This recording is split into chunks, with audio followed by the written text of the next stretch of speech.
বা বিভিন্ন ধরনের ফল চাষ করেন, ফুল চাষ করেন, এছাড়া মশলা জাতীয় দ্রব্যাদি, নারকেল, সুপুরি, কাজু বাদাম এই জাতীয় যে ফসলগুলো ওনারা চাষ করে থাকেন, সেগুলোকে একত্রিত করে এক ছাতার তলায় যখন আমরা নিয়ে আসি, তখন তাকে আমরা বলি কিন্তু বাগিচা ফসল বা উদ্যানজাত ফসল। আমাদের যে বৈচিত্র্যময় যে পশ্চিমবঙ্গের মানচিত্র, এত বৈচিত্র্য আমার মনে হয় না আর কোনো রাজ্যে আছে। তো সেই মানচিত্রে প্রকৃতিও কিন্তু তার কর্তব্য পালনে অকৃপণ।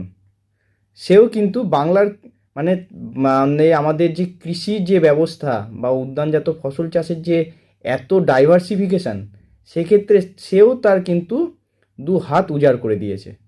বাংলার কৃষক ভাইদের উন্নয়নের লক্ষ্যে সামগ্রিক কৃষি ব্যবস্থার মধ্যে বাগিচা ফসল অর্থাৎ কিনা আমাদের উদ্যানজাত ফসলগুলির সাম্প্রতিক যে